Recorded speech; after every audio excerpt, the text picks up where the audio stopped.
This channel does not promote any violent, harmful, or illegal activities. All content provided by this channel is meant for an educational purpose only.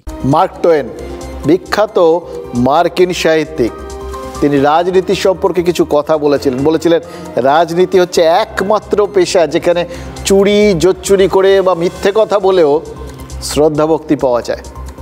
Mark two one নমস্য কত দিন আগে কত বড় একটা কথা বলে দিয়ে গেছেন, কিন্তু নেতাদের আমরা মানুষজন মাথায় করে রাখি যাই বলুন। এবং মার্ক টোয়েন যে সময়ের মানুষ ছিলেন, তার মানে সেই সময় থেকেই রাজনীতিকদের এই সমস্ত সুনামগুলো ছিল।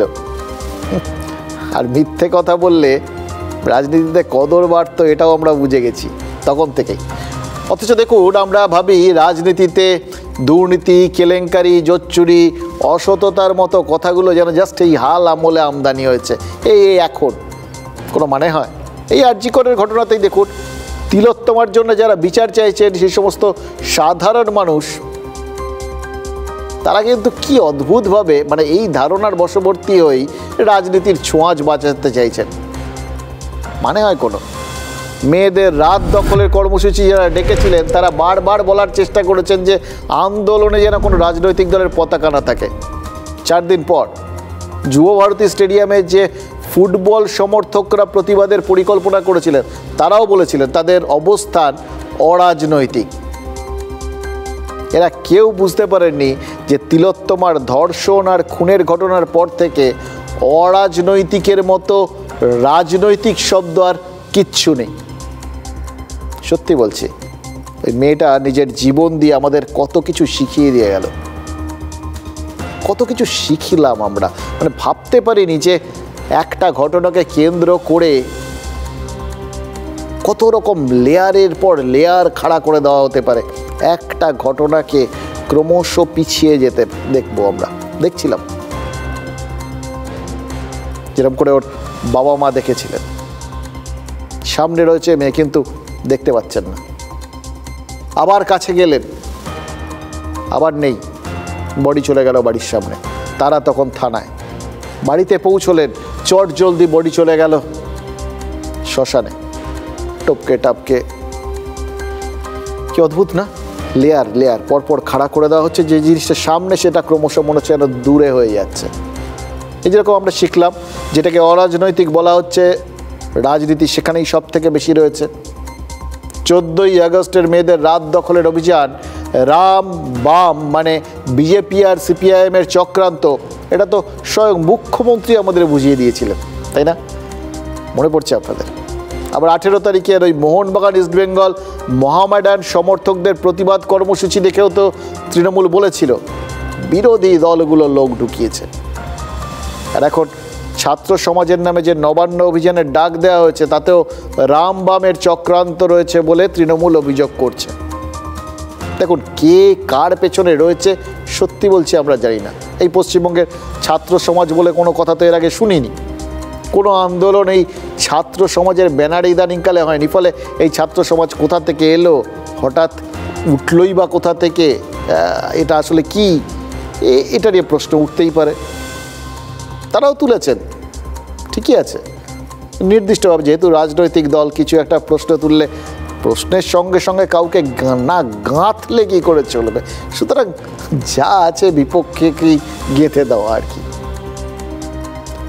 কিন্তু আমাদের মধ্যেও এই প্রশ্নটা রয়েছে, 27শে আগস্টের নবান্ন অভিযানের পেছনে অ্যাকচুয়ালি কারা রয়েছে? যে কর্মসূচিকে অরাজনৈতিক বলা হচ্ছে, সেটা কি আদৌ অরাজনৈতিক? এবার এই প্রশ্নের উত্তর সেটা অবশ্য শাসক দলই দিয়ে দিয়েছে। তারা 2টো স্টিং ভিডিও প্রকাশ করেছে। যথারীতি এর সত্যতা TV9 বাংলা যাচাই করেনি, করার প্রশ্নই নেই। কারণ তৃণমূল নেতারাও বলেননি তারা কোথা থেকে স্টিং ভিডিও পেয়েছেন। তারা দেখিয়েছেন, আমরাও দেখাচ্ছি, এবং আমরা ধরেই নিচ্ছি যে তৃণমূল নেতারা যখন ওই 2টো স্টিং ভিডিওর ভিত্তিতেই সুনির্দিষ্টভাবে একটা বক্তব্য, একটা অভিযোগ তুলছেন, তখন তার সত্যাসত্য যাচাই করেই নিয়েছেন। কারণ তৃণমূলও নিশ্চয়ই জানে যে রাজ্য আর কলকাতা পুলিশ সোশ্যাল মিডিয়া ব্যবহারে বারবার সতর্ক করেছে, বারবার বলে দিয়েছে ভেরিফাই না করে কোনো তথ্য শেয়ার করা যাবে না, দুম করে কিছু একটা বলে দেওয়া যাবে না। সুতরাং তারা নিশ্চয়ই ওরকম ঝুঁকি নেবে না। একটা ফেক জিনিস বারবার অভিযোগ তোলে, এই সোশ্যাল মিডিয়ায় ফেক জিনিস ছড়ানো হচ্ছে, তারা কখনো ছড়াতে পারে? সুতরাং তারা যেটা করেছে সেটা একদম ঠিকঠাক, আর তারা যখন তুলে ধরেছে তাই আমরা নিশ্চিন্তে দেখিয়ে দিচ্ছি।